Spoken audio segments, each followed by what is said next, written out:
நேற்றைய விவாதத்தில் மாண்புமிகு உறுப்பினர்கள் சிலர் ஆணவ படுகொலை குறித்து தெரிவித்த சில கருத்துக்கள் எல்லா உயிருக்கும் என்ற அறநெறியை 2000 ஆண்டுகளுக்கு முன்னால் சொன்ன வான்புகழ் வள்ளுவர் பிறந்த மண் இந்த தமிழ் மண். சாதி ரெண்டொழிய வேறில்லை, இட்டார் பெரியோர் இடாதார் இழிகொளுத்தோர் என்கிறார் அவ்வை மூதாட்டி. இதுதான் தமிழர்தம் நெறியாகும். தமிழர் போற்றி வந்த பண்பாடு இடைக்காலத்தில் புகுந்தவர்களால் தொழில் வேற்றுமையானது, சாதி வேற்றுமையாக மாற்றப்பட்டது, உயர்வு தாழ்வு கற்பிக்கப்பட்டது, மேல் கீழ் என்ற வேற்றுமை விதைக்கப்பட்டது. வேற்றுமை விதைக்கப்பட்ட உடனேயே ஒற்றுமைக்கான குரல்களும் தமிழ் மண்ணில் உறக்க ஒலித்ததை காண்கிறோம். பல சீர்திருத்த கருத்துக்கள் இயக்கமாகவே உருவெடுத்துள்ளன. அயோத்திதாச பண்டிதர், தந்தை பெரியார், தமிழ்த்தன்றல் திருவிக்கா, புரட்சி கவிஞர் பாரதிதாசன், பேரறிஞர் அண்ணா ஆகியோர் இந்த சீர்திருத்த சிந்தனைகளை தமிழ் மண்ணில் விதைத்தார்கள். கல்வி, வேலைவாய்ப்பு, அதிகாரம் பொருந்திய பதவிகள், அனைவருக்கு சம வாய்ப்பு, சம அதிகாரம் ஆகியவற்றை தருவதன் மூலமாக யாவரும் ஒருவரே என்பதை உருவாக்கவே இந்த இயக்கங்கள் போராடின, வாதாடின, மனமாற்றங்களை செய்தன.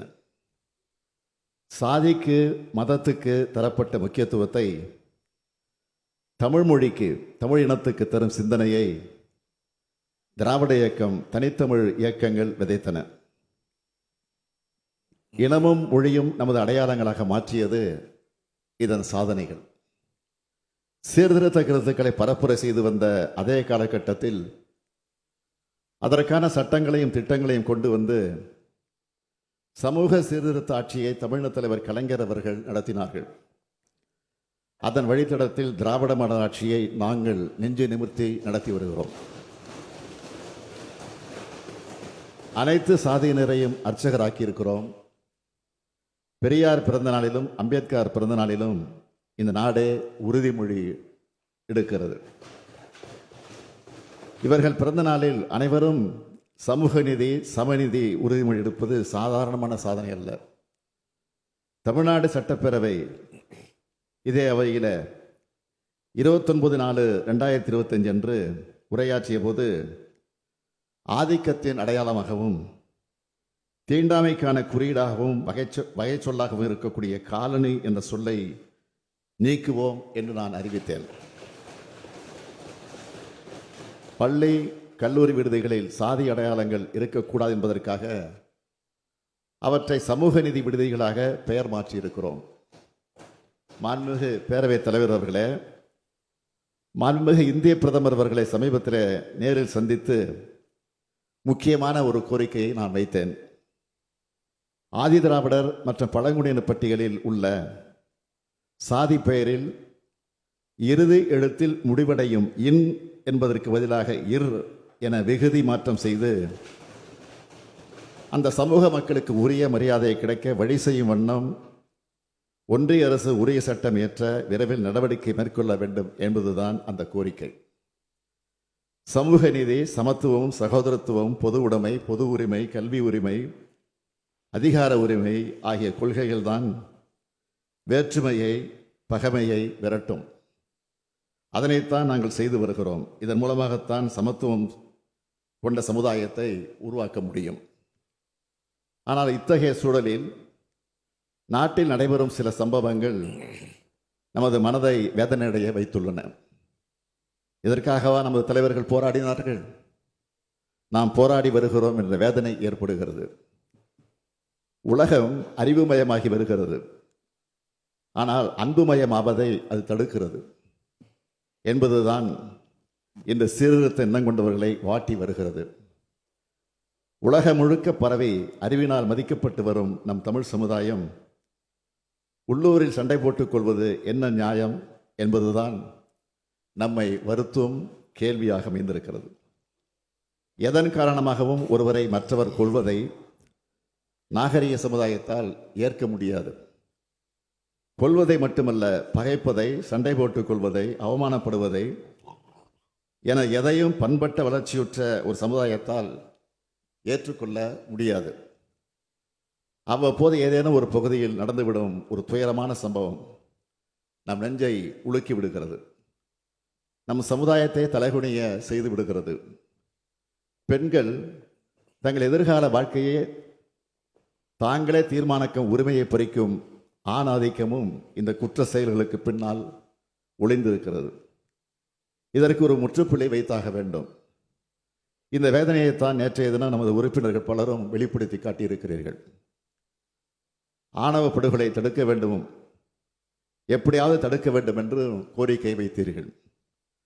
சமீபத்தில் செங்கல்பட்டு மாவட்டத்தில் திராவிடர் கழகத்தின் சார்பில் நடைபெற்ற சுயமரியாதை இயக்க நூற்றாண்டு விழா மாநாட்டில் திராவிடர் கழக தலைவர் மாண்புமிகு ஐயா ஆசிரியர் கி வீரமணி அவர்கள் தீர்மானமாக நிறைவேற்றி என்னிடத்தில் கொடுத்திருக்கிறார்கள். ஆணவ படுகொலைக்கு எதிராக கடுமையான நடவடிக்கை எடுப்பதோடு சமுதாய மாற்றத்தையும் ஏற்படுத்தி அதன் மூலம் இந்த அநீதியை தடுக்க வேண்டும் என்பது நம் அனைவரது ஆதங்கமாக இருக்கிறது. ஆணவ படுகொலை நடைபெறும் போது அது தொடர்பான வழக்குகள் அனைத்திலும் கடுமையான பிரிவுகள் பயன்படுத்தப்பட்டுள்ளன.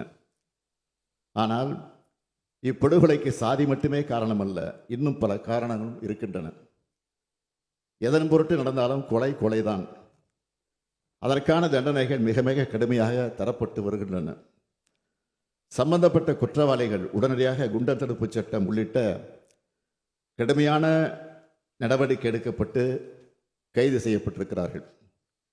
யாரும் எவரும் எதன் பொருட்டும் செய்த குற்றத்திலிருந்து தண்டனை இல்லாமல் தப்பிவிடக்கூடாது என்பதை காவல்துறைக்கு உத்தரவாக போட்டுள்ளோம்.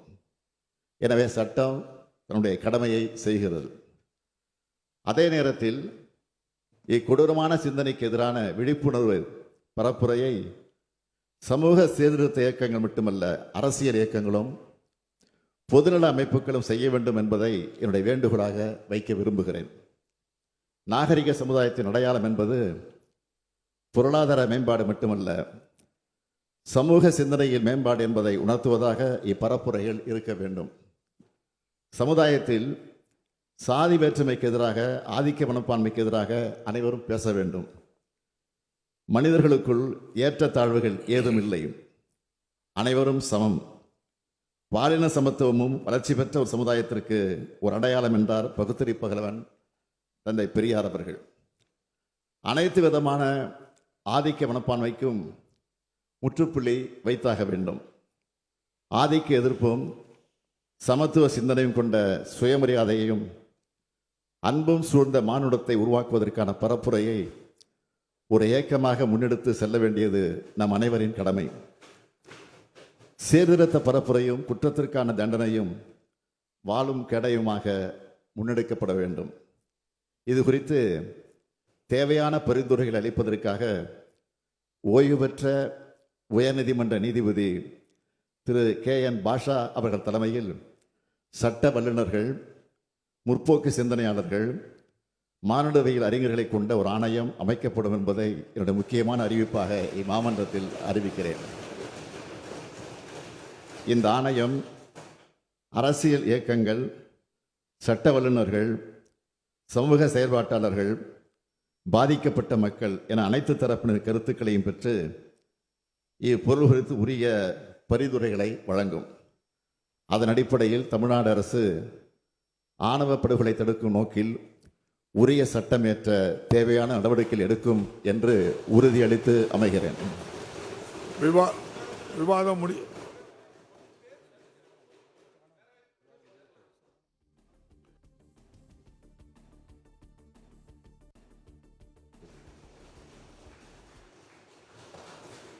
மேலும் நேற்றைய விவாதத்தில்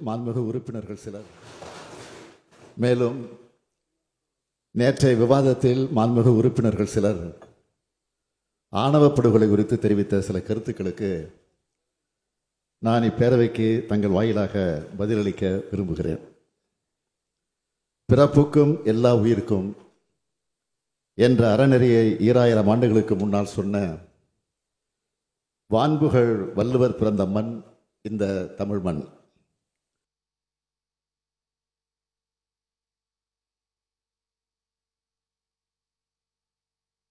நான் இப்பேரவைக்கு தங்கிவிட்டேன். மேலும் நேற்றைய விவாதத்தில் மாண்புமிகு உறுப்பினர்கள் சிலர் ஆணவ படுகொலை குறித்து தெரிவித்த சில கருத்துக்களுக்கு நான் இப்பேரவைக்கு தங்கிவிட்டேன். மேலும் நேற்றைய விவாதத்தில் மாண்புமிகு உறுப்பினர்கள் சிலர் ஆணவ படுகொலை குறித்து தெரிவித்த சில கருத்துக்களுக்கு நான் இப்பேரவைக்கு தங்கிவிட்டேன். மேலும் நேற்றைய விவாதத்தில் மாண்புமிகு உறுப்பினர்கள் சிலர் ஆணவ படுகொலை குறித்து தெரிவித்த சில கருத்துக்களுக்கு நான் இப்பேரவைக்கு தங்கள் வாயிலாக பதிலளிக்க விரும்புகிறேன். பிறப்புக்கும் எல்லா உயிருக்கும் என்ற அறநெறியை 2000 ஆண்டுகளுக்கு முன்னால் சொன்ன வான்புகழ் வள்ளுவர் பிறந்த மண் இந்த தமிழ் மண். சாதி ரெண்டொழிய வேறில்லை, இட்டார் பெரியோர் இடாதார் இழிகொளுத்தோர் என்கிறார் அவ்வை மூதாட்டி. இதுதான் தமிழர்தம் நெறியாகும். தமிழர் போற்றி வந்த பண்பாடு இடைக்காலத்தில் புகுந்தவர்களால் தொழில் வேற்றுமையானது. பிளே ஸ்டோர் மற்றும் ஆப் ஸ்டோரில் இருந்து பாலிமர் செயலியை QR கோடு மூலம் பதிவிறக்கம் செய்யுங்கள். செய்திகளை உடனுக்குடன் பெறுங்கள்.